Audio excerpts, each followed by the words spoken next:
this episode of BookWatch, we are continuing our discussion of The Rise and Fall of Sanctuary Moon. All Systems Red by Martha Wells, and it's 2025 Apple TV adaptation. I'm Chris. I'm Sarah-Daye. And I'm Jordyn. All right, so this episode I want to discuss the characters or the actors who played in The Rise and Fall of Sanctuary Moon, the in-universe TV show that MurderBot is so fond of. It kind of feels like Star Trek to me in a lot of ways, or like something like that. And I really love that. It was definitely a Star Trek spoof. Yeah. And so that's been a lot of fun. He's apparently got thousands of episodes of it downloaded, and that sounds like Star Trek too. Yeah. You got John Cho playing Captain Hosian, the leader there, and that was I recognized that person at first when it popped up. Like, it starts with that as the visual before you ever get to the show. You're like, I recognize this person. What's going on here? This isn't who I expected. And he was awesome in that role. We got the navigation officer, Hordup Skalanch, which is Jack McBriar. I don't know that I know that person, but it was another. A lot of them were faces I recognized enough to be like, huh. Yeah. He's Fix-It Felix from Wreck-It Ralph. Oh, yes, so the voice I would have recognized more than yeah. face, possibly. I was like, you're just playing Fix-It Felix again, which is great because you nail that. Like, yeah, he was fun. That is fun. And then the gold star of the whole group, Clark Gregg, already our sci-fi love because of Agents of S.H.I.E.L.D. and the Avengers and everything, played Lieutenant Culver. Pronunciations are never mind. Culverv. So probably who knows? These are space names. They're not even real. It's okay. Yeah. So, and then there's the NavBot 337 Alt 66. So NavBot play Dewanda Wise. So probably kind of the idea of the black chick answers the space phone. The joke from Star Trek being Lieutenant Uhura. And then Labibi is Anna Conkle, and so they were a fun group. I thought. Labibi is like, she's the Deltfall survivor, and I have to say, like, as somebody who works with children and survived the Labubu craze of 2025, the name really was triggering for me. I was like, what's happening right now? It's too close. I don't like it. But yeah, she did a great job. She's the person who last episode I was referring to as being really weird, talking about sec units, genitalia and stuff. She's a great actress because I hated every second that she was on screen because she made me deeply uncomfortable, which is a testament to her acting ability. So cheers for Anna Conkle for nailing her role. I hated every second of it, but great job for that. That is the sign of a good actor when they make you feel things, right? So yeah, there you go. All right, so I thought that these characters, I thought that these were really fun cameos. I think everybody did a really good job, really goofing it up. Like, they were all over the top because it's supposed to be a really silly, over the top, Star Trek type show. Not that Star Trek is like over the top, opera. but it was. If Star Trek was a soap opera, it would be Sanctuary Moon. Totally and so to see these characters, especially like John Cho, who's actually like in a lot of serious roles. Jack McBrayer is actually more of a comedic role usually, so that made sense. But like, again, Clark Gregg, who's most well known for Agents of S.H.I.E.L.D. in our field of reference. So to see those characters in such a silly role, I mean, they had to have so much fun filming this. And to not even interact with like the main cast, like you are just a show within a show. It's a lot of fun to see. And again, they did such a good job with it. I was always wanting more of Sanctuary Moon. So my hats off to all of those actors for making that such a fun little side quest. I had a vision, and I had to double check. John Cho actually was in the 2009 and 2016 Star Trek films. Yeah. So I'm sure this was just like coming home for him. He just was like, oh yeah, I can do this again. This is fun. So yeah, I was like, wait a second. Something's tickling my brain. Cowboy Bebop. He was in Yes. also. So Yeah. that's also kind of spacey, right? Aren't they in space? It's a kind of an alternate world, but yeah, he does space. It's space stuff. Yeah, Okay. Yeah. space cowboy. Something. Yeah. Yeah, It they've was got me it. hooked. They could Yeah, totally do a show, and I would watch it. So. I'm hooked on Sanctuary Moon. I'd love to watch that. Same. Yeah, it was just really fun. I know we said it, or at least I said it last week in the last episode. But it was really, there's a lot of ways to like bring lightness and levity and ease tension in serious moments in a show, and I really liked this method of it because it was really important to Sec Unit. It was something he was very passionate about. When we were watching it, we're like, I love how the only time he really is showing personality is when he's being a fanboy for like, don't talk bad about my show. Like, this is my show. So that was a really fun way to like add something to the show that the book like couldn't really give us. Right. So I really like those additions. And the whole arc of Sanctuary Moon was the captain falling in love with the Navbot. Navbot. And so the fact that a human was falling in love with a sec bot for all intents and purposes showed him that he like the feelings that he was having for these humans weren't like they were something to pay attention to, and like it was okay for him to have like not want these humans to get hurt, and like he did want to protect these humans, whereas in the beginning he was very much not interested in these humans. So yeah, I thought the kind of like parallels between the show and what we are actually watching were interesting.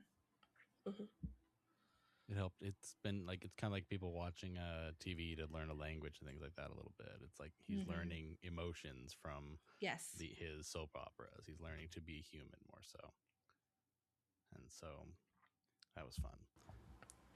But otherwise, we can get into the episodes and talk more. I know that there'll be times when the show will, the Rise and Fall of Sanctuary Moon will come back into his storyline here too. And there's a couple times it's even referenced in universe. So let's get into episode 6, Command Feed. A critical setback sends the team into a spiral. Mensa rolls the dice on a tricky procedure, and Labibi changes her tune. This week on. Yeah, so this is where we get the twist of Labibi, you know, showing her cards and admitting that she's not a survivor from Deltfall. She's a emissary of some other entity.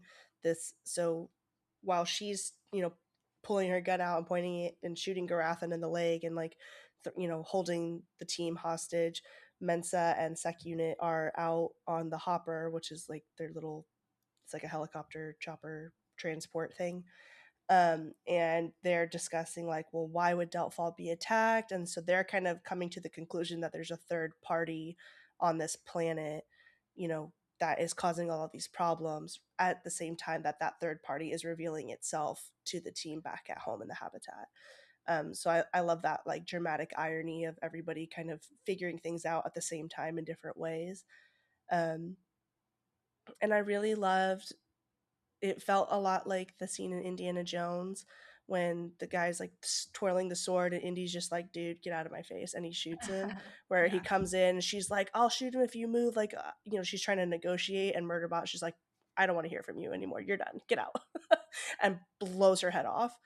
And I literally, she was cheering out loud. She's like, yes, good, like these are people who are attacking you, they're taking over security units and like causing all these problems, like these are not good people, and the humans that you care about are in danger. Like, yeah, blow her head off. Like, why are we gonna tolerate this kind of, this danger? She's a threat, so eliminate the threat. So I was like, yeah, that makes sense to me.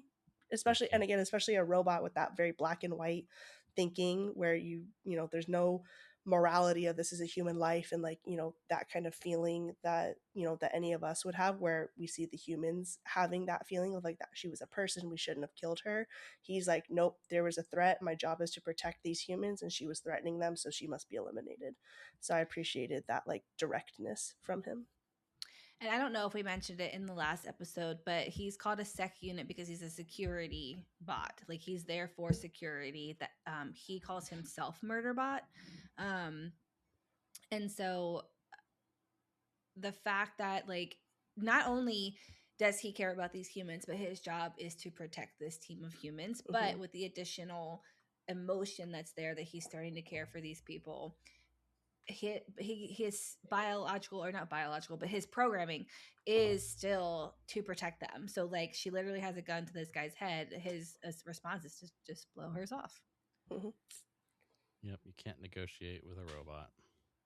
They're black and white. They have a job to do, and they're going to do it. So you don't get to make threats and without getting what's coming to you.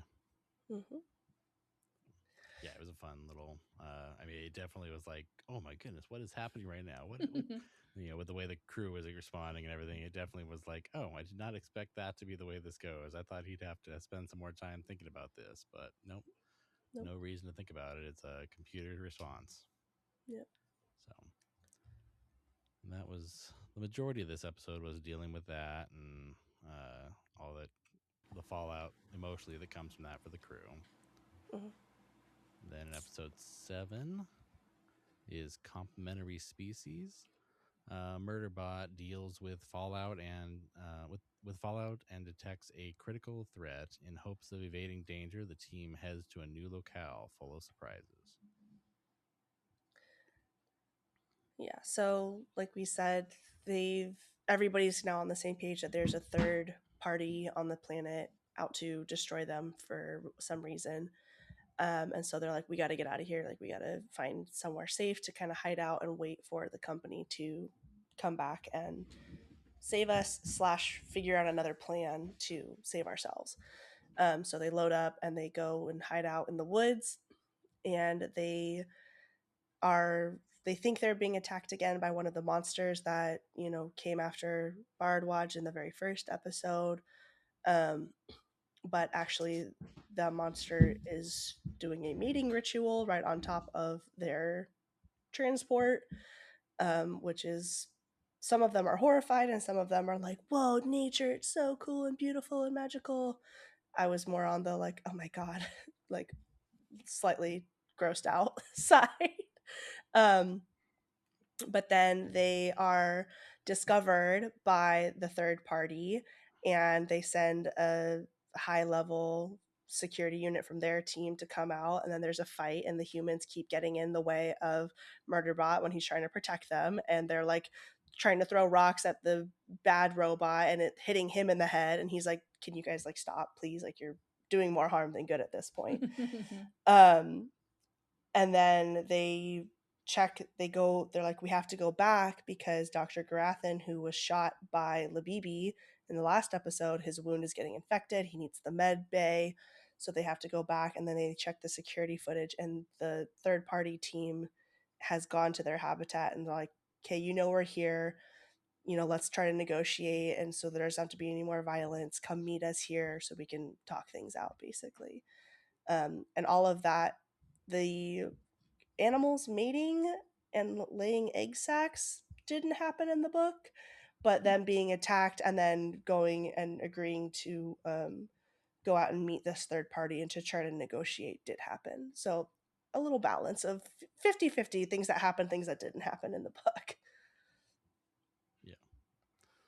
And I think it's either this one or the next one is where they have the little moment of him using some of the Sanctuary Moon dialogue as part of his fighting tactic, is like trying to distract them. Well, I think it's in the next one, but the fact that comes up in real life for him, and they're like, he's just quoting TV. Yeah, was pretty fun in that. And so, yeah, it was a good interesting episode with the biological part of the planet being part of what they're there to study anyways. So these creatures that are in their mating ritual in the spot where they park their car isn't the creature's fault. So it's interesting the way that the crew looks at that and says, no, we need to let them be. We need to leave these eggs here until we can safely remove them and put them somewhere safe and all that. I thought that was a cool visual to see them treating it with respect. And so, these people are actually the team we care about and not going to just blast away at them, which is what it seems like the other crews were fine with doing. Yeah. But, all right. Number 8 is Foreign Object. The preservation aux receives a dispatch from a rival group. Garthan taps into MurderBot's bloody past. Uh-oh. So I got my details a little mixed to what happens in which episode. This is where they get the message, but at the same time, this is where Garthan and MurderBot kind of like hook up, like link to each other, because Garthan is what they call an augmented human.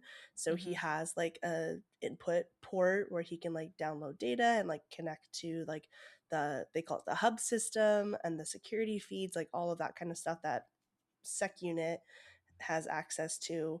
Dr. Garthan can access as well, being an augmented human. So they like connect, they like plug into each other and connect to each other, and then they can like feed each other data.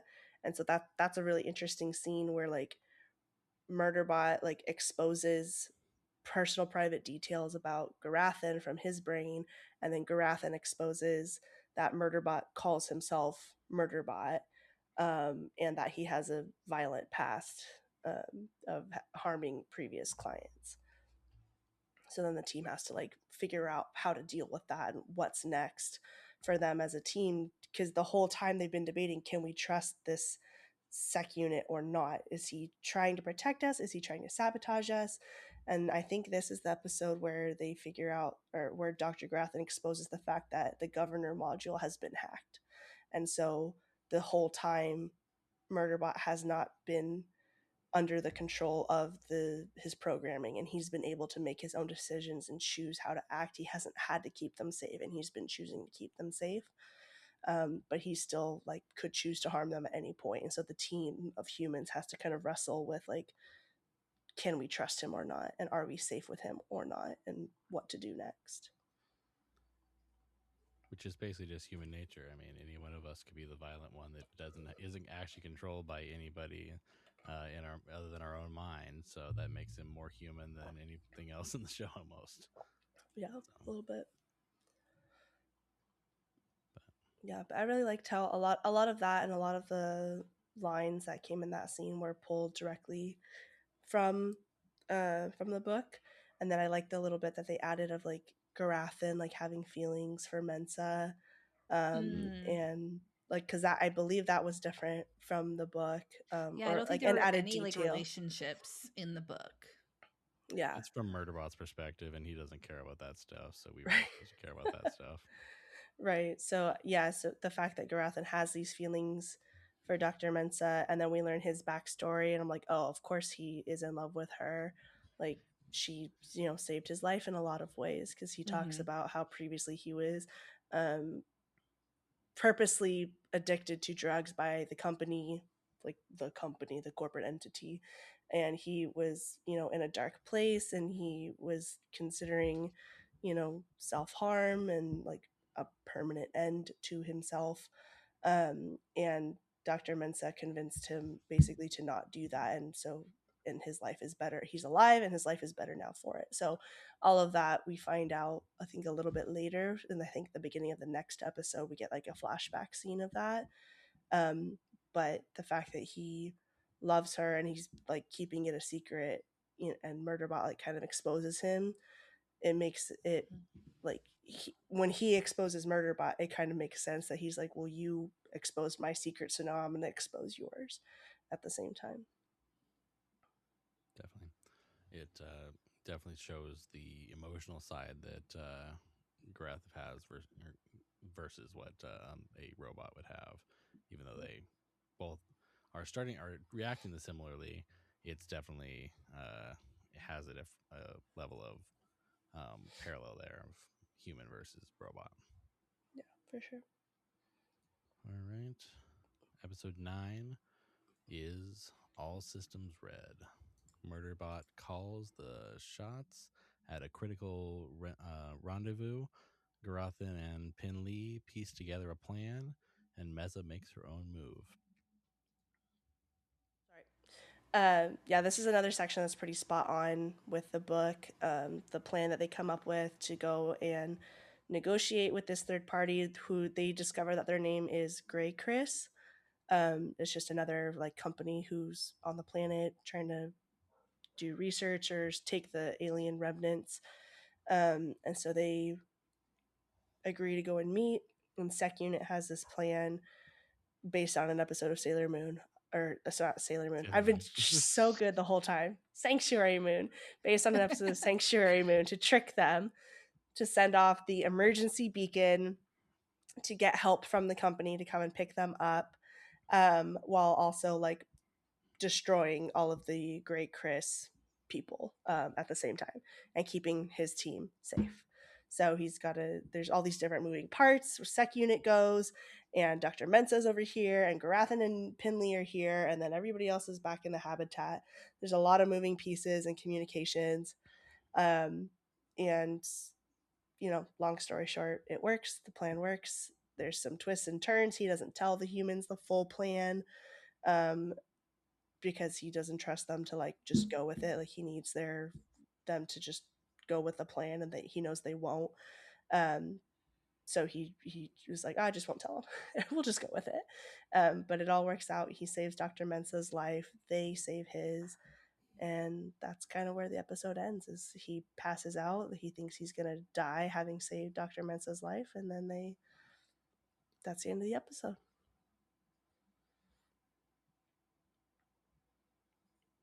He's probably seen Sailor Moon as well, so I'm sure some of the plan could have came from that. Yeah, the ancient texts. Right. If I went to war, that'd probably be the same. As I'd probably just pull all my ideas from TV shows, and they'd work flawlessly. 100%. I'm sure. So it was a cool episode of watching them start to work together and grow as a team to figure out how to get everybody safe and figure out how to get past all this. And this is the episode, I think, where the Grey Chris team recognizes that he's quoting Sanctuary Moon and calls him out for like everything being. He's like, I know it's from Sanctuary Moon, like that's and then they all start talking about how it's a terrible show, and he gets offended because it's the best show ever. Which again, like a life or death situation, and somehow I'm still like chuckling and laughing because they're arguing about the quality of this soap opera. Like absolutely how a Star Trek person would react if someone started bad-mouthing their Star Trek in that situation. So right, well, and that's what I was talking about. Like the comedic relief in this show is really good. I really like all of it's just a really fun show. Yeah, I agree. Then we get to the last episode, episode 10, The Perimeter. At the Corporation Rim, the Preservation Aux presents a radical request. Yeah. So the whole time, throughout all the mystery and like figuring out what's going on, the humans have been talking about basically like the sentiency of Sec Unit. Is he a person? Is he not a person? They call him it, but then they like, it has feelings, it can make choices, it has chosen to do X, Y, and Z. And so they've been like, and then on their planet, on their like commune from Preservation Alliance, they treat he calls himself a construct or robots. They treat them just like as people. They have freedom and rights and all of that. And so the big demand that they make of the corporation is that they want to basically buy Sec Unit so that he's free of the corporation and of the company, and he can go with them to their planet and be free and live in a commune and like do whatever he wants. And I thought that was really interesting because like they didn't ask him if that's what he wanted. They're just assuming and choosing for him that, working for the company is not good and not a life, and so you should come with us. And I think they definitely had noble intentions, because if the company knew that his governor module was hacked, he would be melted down and destroyed and, killed essentially. And so they're trying to protect him from that fate. He doesn't want that fate either. But they didn't ask him, do you want to come with us, or do you want us to just basically buy your freedom and then let you go? Mm-hmm. And so like the one of the ending lines of the show basically is like, I don't know what I want, but I know I don't want anyone to tell me what I want. I want to like figure it out on my own. And so he, his freedom is bought. He is able to do whatever he wants, and he chooses to leave them and go off into the world on his own as a rogue robot and a murder bot, a sec unit, a something. He's just a unit now, and he can go and figure out what he wants and what he cares about or doesn't care about. And I think that's a really interesting place to leave this character and a robot who has been programmed to do certain things, now that they're free of the programming in a lot of ways. What is he going to do next? Where is he going to go? What is he going to choose to do with his time? Like, he could just stand in one spot and watch Sanctuary Moon forever, but he could have done that on their commune planet, and he was like, no, I don't want to go there. I want to do something else. So it left off in a really interesting place where, yes, I'll read the next book. Yes, I want to see the next season of the show when it comes out. And I thought it was a really hopeful ending while still presenting a lot of ethical and moral questions. I like that both the book and the show was him like leaving a message for Mensa, and like because he did care enough not to just skedaddle and sneak away. Like he cared enough, like he knew that they wouldn't want him to leave it, but he cared enough to let them know what he was doing and where he was going. Mm-hmm. It's an interesting dilemma of freeing someone and with his kind of programming and what that means for the world, and with his past being that he had that issue with that we find out on the show where he killed a bunch of his past crew.